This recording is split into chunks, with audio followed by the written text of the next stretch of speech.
Eagles, Week 3 at the Tampa Bay Buccaneers on Monday Night Football, coming off of the mini-bye. Not a lot of time to change things up between a Sunday and a Thursday game. What would the Eagles offense have in store off the extra time off? Let's dive into the tape. The Eagles made a concerted effort to get the ball to A.J. Brown early in this one.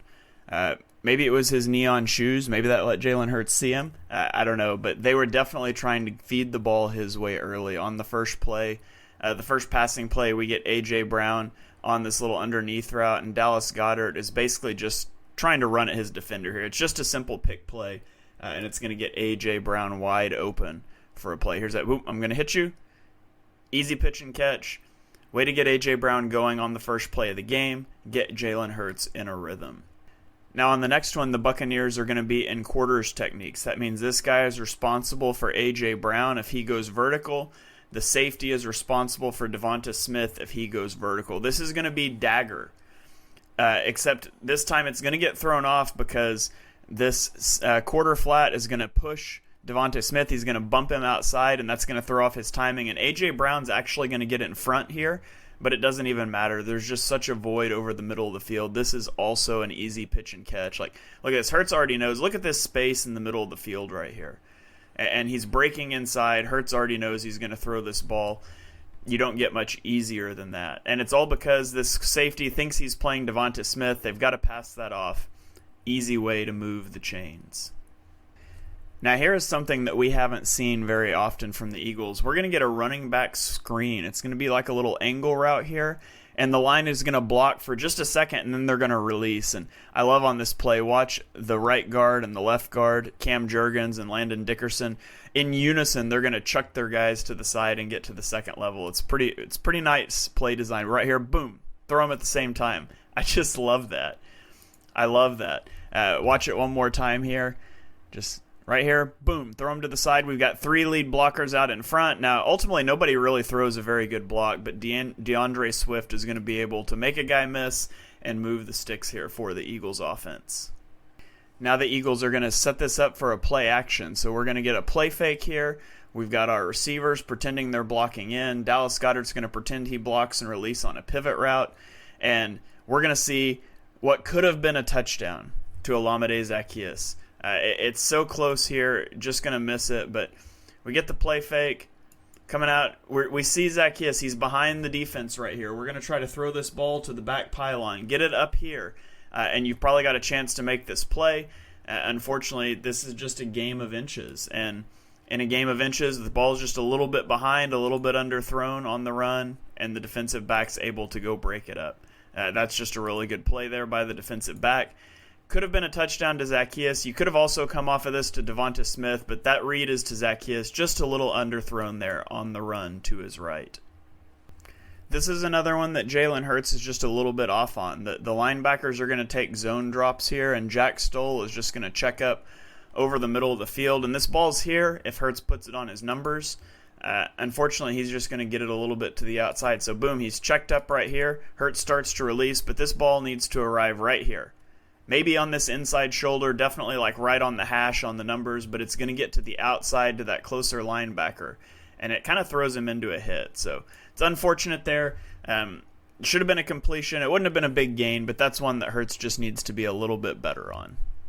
Now, after a penalty moves the Eagles back, you've got 2nd and long, and the Buccaneers are going to bring pressure off the edge here. This linebacker is going to bail into the slot to take A.J. Brown, and so we've got a mirrored concept here. We've got a deep out and a quick in route. And you're looking at this deep out route. If you have time, if the pressure comes, you've got to hit this quick in. And I think this is just a miscommunication between Hurts and Goedert. Again, we're just off a little bit. But Hurts is going to throw this ball behind Goedert. But if he throws just look at his options here. If he throws the ball ahead of Goedert, if he leads him, look what he's leading him into. Like, if he throws this ball in front, he's leading him right into a hit. So he wants Goedert to sit down right here. And Goedert and Hurts aren't on the same page. He also doesn't really have the option to hang on to this and let this develop because, again, they're bringing pressure, and there's pressure in his face. Now, you could argue maybe he's got a second here that he could have held on to this because the offensive line does do a pretty good job of blocking this up. You keep the running back in to block, but You're not expecting the running back to be able to keep you upright for long. Just a miscommunication there from Hurts and Goddard against the blitz. On the next drive, this one's just a beautiful route by Devonta Smith at the top of your screen. The Buccaneers are going to spin their coverage at the snap. This safety's coming down. This safety's coming back up. So it's still going to be cover 3, but we're spinning our safeties. And so that means we've got Devonta Smith one-on-one with this cornerback going deep. And I just want you to watch his route. Like, he's going to run. It's a deep curl route, but he has a little head fake here in the middle of this. Makes you think he's throttling down, and then he goes. I thought it was great. So watch him right here. Boom, head goes down. Did you see that? Just for a half a second here, his head goes down. And this is the same movement he makes when he actually does stop. He's trying to get the defender to think, I'm about to stop and break this route off. And then he uses that speed to threaten him deeply. Boom, right there. Breaks this route off, ball's out. Easy pitch and catch, 15-yard gain. Let's go. This one's a missed opportunity by Hurts. The Buccaneers are going to bring 6 in pressure. The running back stays into block to help pick it up. But the entire flow of this play is from the top of the field to the bottom of the field. And we've got like an out route and a vertical route. Everything's moving to the right, and Hurts is going to bail from a pocket that is there because the blitz is picked up, and he's going to roll to the left where there's no routes anyways. And so we watch this. We got the corner blitz coming. We got a guy bailing out, but we pick it up, and actually we get a second guy bailing out. So it's only a 4-man pressure now. It looked like it's going to be 6. We have 2 guys bailing out. Hurts doesn't necessarily see that, and he's going to feel pressure, and he's going to flush out this way where there's nothing there. But if we watch Dallas Goedert, this is cover 3 from the Buccaneers. Dallas Goedert's breaking over the middle of the field. This is a throw I'd like to see Hurts set and hit. Right here, as he's making the decision to run. Again, watch his feet. Right here, he could trigger on this throw if he wants to. You could step up, wait just a second, and trigger on this throw. Instead, Hurts is going to roll out, and there's nothing there. So I think that's one where Hurts needs to stay in the pocket, and he needs to hit that throw to Dallas Goedert to move the chains. Now, we won't knock him too much for that because we're going to see some great pocket plays later. But I would like to see more consistency in that from Jalen Hurts. It's halftime here. If you're enjoying this video, please consider subscribing to the YouTube channel at ShaneHalfNFL. You can also follow me on Twitter at ShaneHalfNFL, where I tweet out stats and analysis like this every day of the week. You can also check out my podcast, Chalk Talk. It airs every week wherever you get your podcasts. It's also on my YouTube channel if you want to join shows live. And I break down each and every game in the entire NFL slate. Now, let's get back to the video. Now, the Buccaneers are showing 7 potential rushers here. 7 of these guys could come. Now, ultimately, only 5 are. The linebackers are going to bail out. But Hurts speeds up his clock on this. We might have to get this ball out fast. And Dallas Goedert's going to attack this cornerback vertically and then break it off on a slant route over the middle. And Hurts is going to step up and deliver. I really like how the Eagles are using Dallas Goedert as a security blanket over the middle of the field. I think that's a much better plan against the blitz than the screen game that we saw the Eagles go to at times last year. And so I'm hopeful they'll continue to utilize him on slants, quick hitches, curls, things like that to beat the blitz. On these next 2 plays, I just want you to look at the pocket presence from Jalen Hurts. At the snap of the ball, we've got A.J. Brown going vertically, and Hurts is going to look at this safety. And then he's going to bounce his eyes over here to try to hit this hole shot to A.J. Brown. Unfortunately, pressure is going to get there, and it's just not really there. So we're looking up. We bounce our eyes over. You could maybe try to take this throw, try to really tattoo it in there if you had the clean pocket. But Jordan Mailata's got a guy coming around the edge here. It's just not clean to set and make that throw. And so watch Hurts. He's going to step up. Boom, resets his feet, shuffles, finds Olamide Zaccheaus. That's a hard play to make with your internal clock screaming at you. And from the back view here, I put a snap timer on it. From the snap to the throw, just watch how long he's in the pocket here. The clock's rolling, stepping, boom. It's 5.24 seconds from snap to release. That's a great job by Hurts to buy time in the pocket. And on this next play, we're going to see him do a similar thing. It's not initially going to be there. We're dropping back to pass. We get some pressure off of Lane Johnson. Got a slide to the left. Nothing's really there that we like. We continue to slide. Wait. And now look, as Hurts is going to decide to throw this ball. As Hurts triggers to throw, look at this. Not only is he getting hit from the back, he's about to get hit from the front. This is who he's throwing to. Does he look open? He's not, but Hurts is going to put this ball up here. He's going to pull him upfield away from this defender, and he just gets it over the head of this guy, and it's just a perfect throw. Watch this. Just boom, right over. Touchdown. Walk that in for Olamide Zaccheaus. And again, let's watch from the back view with the snap timer. He's just shuffling. Over 5 seconds again. Boom, triggers and throws as he gets hit. Look at that ball. Just barely over the head of the cornerback. Let's watch that one more time. Just boom, over the outstretched hands. Touchdown. That is a pair of fantastic plays in the pocket from Jalen Hurts. Something we've seen him struggle to do at times. It's 2 plays in very short sequence on the same drive. Incredible stuff. Now this is one Hurts would like to have back. This is the first interception. The Bengals. The Buccaneers again showing pressure. Look, here it was 6 guys, but the linebackers are going to bail out. DeAndre Swift runs like an angle route or an in route, whichever way you want to call it. And it's clear there had to be some sort of option here because Hurts doesn't expect him to break in. He's going to throw it behind him right into the arms of the linebacker for an interception. But I'm not really sure what Hurts is looking at here because he's at the 20 as the ball's coming out. If he's breaking outside, this is also going to be behind him for an interception. It's right there. He throws it right on the 20. And that's where Swift is at as he starts to break. So breaking in or out, this would be an interception. It's behind the guy. So the only thing I can think is he's expecting Swift to turn around, a curl route here, but that's not – I wouldn't like that route either with the linebacker right there, honestly. So I'm just not sure exactly what Hurts thought. My best guess is he thought it was going to be a stop, a curl, and he didn't get what he wanted. It's an interception. Going along with our mantra of it being a game of inches, this time we have the Buccaneers in quarters coverage, and A.J. Brown's going to run a deep out route, and he's going to sort of threaten to break this inside to draw the attention of this safety before he actually cuts outside. And, live in the game, this one looked like an interception, almost interception too, maybe a bad throw, but you watch it, A.J. Brown stumbles coming out of his route here. Right there, boom, he sort of falls down, you see that hand touch the ground. That hand touching the ground is probably the difference in this ball being on target for a catch.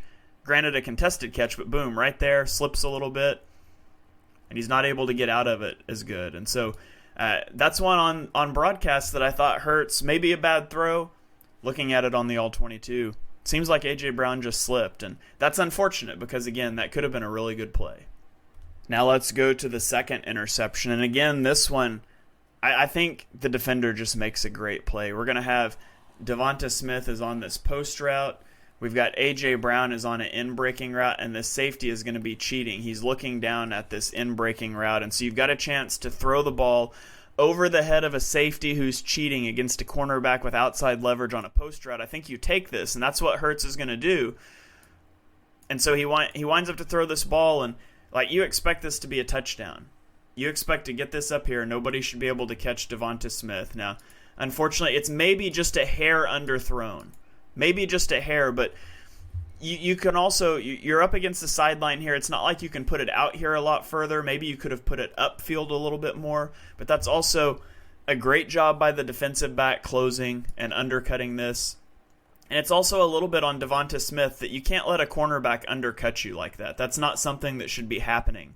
And it wouldn't happen often with Devonta Smith either. I just don't even think that he knew the cornerback was there. You see how he's got to flatten his route off just a little bit, and I think that's what leads to this interception. So again, game of inches. Watch again here as he flattens this route off. He's running at this angle, and then he's going to start to flatten it out for the throw. And so that's where I think if Hurts could have pushed it just a little bit upfield, if Devonta Smith comes back a little bit harder to the ball, or if the defensive back just doesn't make a great play, it's probably a touchdown. If you're going to continue to bring pressure, that means that you have to put cornerbacks on an island against A.J. Brown and Devonta Smith. And this time it's just going to be A.J. Brown on a curl route. And he doesn't just get the curl route yardage because he's so good after the catch. He's going to make a guy miss and pick up extra yardage. But would have been a first down anyways. Makes a guy miss and he picks up another 15 yards. And now we're down to the last drive. The Buccaneers have to get a stop. Look at all the people that they're putting up on the line of scrimmage. We've got 6 guys right here threatening to come. The Eagles go into empty, and you saw the Eagles try to go empty against the Vikings, and it didn't work. It did work in this game, and the reason you go empty is you spread this out, you make them show you where the blitz is coming from. Like, for example, we know this guy has to come because he can't come out and cover the tight end. There's no way he can make that. This guy has to be covering the tight end. We're just looking at a straight man blitz here. And so if he's covering the tight end, that means this guy's coming, right? Because it wouldn't make any sense to put him here because this guy can't get back and play a robber. And so you can tell by the alignment, just spreading them out here, that this is going to be a cover zero blitz. And so they're just going to hit Dallas Goedert on a quick little slant route again. And it's great play call for the situation. All 6 guys come just like we thought. We've got a free runner. Boom, ball's out. Great stuff. Then we go empty again. And people didn't like this play live, and I understand why. It's not a great look to be throwing downfield to Kenny Gainwell, of all people. But you get Kenny Gainwell out here, isolated on a linebacker, and you send him vertically. And anytime you can make a linebacker turn his hips and run 30 yards downfield, you're probably in a position that you want to be in. And that's what we see here. You get his feet moving, boom, we're going to throw this ball up. And he's by him. I mean, if this is a perfect throw, it might be a catch. Now, you're trusting Gainwell to make a catch over the shoulder, which is a hard thing for a running back to pull off, but it's a little undercut. There's some contact here. He slips out. So this play doesn't work, but it's important for this reason. The Eagles go empty again, and this time they go a quad formation, 4-by-1, and one of the things that's really great about that is it isolates A.J. Brown. It's almost impossible for you to have an extra person over here on A.J. Brown's side. So A.J. Brown just going to run this curl route that we lived on earlier in this game, and he's going to make the catch, and again, he's going to break a tackle, and he's going to pick up a first down. Great stuff there by A.J. Brown and Jalen Hurts, and if we rewind just a little bit here, let's watch this play again. Look at when this ball's coming out. Hurts is throwing this ball, and A.J. Brown has not even turned around. And he has to do that because we're sending extra pressure. We're sending 5 guys. We've got a guy coming off the edge. We've got guys getting by up the middle. This isn't the best pass blocking rep, but Hurts trusts that A.J. Brown's going to get to his spot. He's already throwing, and A.J. Brown hasn't even planted his foot to get out of his break yet. There's one-on-one coverages, and that's what the Eagles are going to do. When you go empty, we can force you to isolate A.J. Brown or Devonta Smith one-on-one and take what the defense gives you. And so there you have it. Like I said in the video, game of inches. The Eagles were inches away from several big plays that didn't come to fruition. They were a few inches away from, one of the interceptions not being intercepted. But through 3 weeks, Jalen Hurts has been blitzed at the highest percentage in the NFL. He's been blitzed on 56.9% of his dropbacks. He was blitzed on 75% of his dropbacks in this week's game. On those blitzes, he went 17-27 passing for 209 yards and a touchdown. He also threw 2 interceptions that we talked about in this video. I'm really impressed by Brian Johnson and the things that he's been putting on tape so far. A lot of the answers to the blitz that I begged the Eagles to have last season, we're starting to see fleshed out. Empty sets, checkdowns, throwing to the running back. It's a work in progress, but I'm excited to see what the Eagles have in store for the rest of the season.